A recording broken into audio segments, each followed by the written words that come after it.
అఖిల భారత యువజన సమైక్య ఏఐవైఎఫ్ 1959 మే 3న మరి ఆవిర్భవించి ఇప్పటి వరకు దాదాపు 66 సంవత్సరాలు పూర్తి చేసుకోవడం కావడం జరుగుతుంది. ఈ 66 సంవత్సరంలో కూడా దేశ సమగ్రతను కాపాడుతూ మత సామరస్యాన్ని కాపాడుతూ మరి లౌకికవాదంతోన సెక్యులర్గా మరి ఏదైతే ఇవాళ దేశవ్యాప్తంగా సమాజ స్థాపనకై పోరాడతామని చెప్పేసి ఆనాడు ప్రతీకగా కమ్యూనిస్టు పార్టీ అనుబంధంగా అఖిల భారత యువజన సమైక్య ఏఐవైఎఫ్ ఆవిర్భవించింది.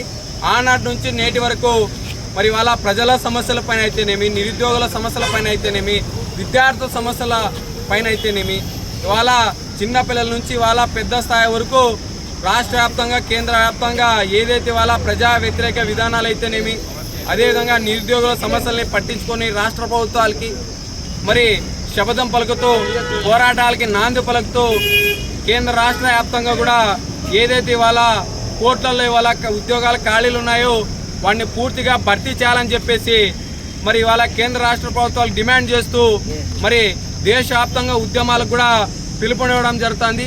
అదేవిధంగా మరి ఈ నెల 15 నుంచి కూడా 18 వరకు కూడా ఏఐవైఎఫ్ జాతీయ మహాసభలను కూడా తిరుపతిలో నిర్వహించుకోవడానికి కూడా మళ్ళీ ఇవాళ సంతోషం వ్యక్తం చేస్తున్నాం.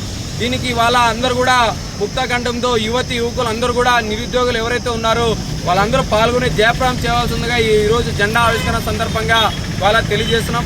అదేవిధంగా రాష్ట్రంలో ఖాళీలను భర్తీ చేయండి, రాష్ట్రంలో నిరుద్యోగ సమస్యల్ని మళ్ళీ పూర్తి చేయండి. అదేవిధంగా రాష్ట్రంలో ఉన్నటువంటి ఎంఎస్ఎంఈ కంపెనీల ద్వారా ఉద్యోగాలు భర్తీ చేయాలా.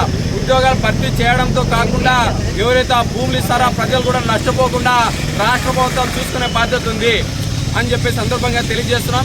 మరి పరిశ్రమలు నెలకొల్పి నిరుద్యోగతను రూపుమాపాలని అఖిల భారత యువజన సమైక్య ఏఐవైఎఫ్గా కేంద్ర రాష్ట్ర ప్రభుత్వాలకి ఆవిర్భావ దినోత్సవం సందర్భంగా డిమాండ్ చేస్తున్నాం.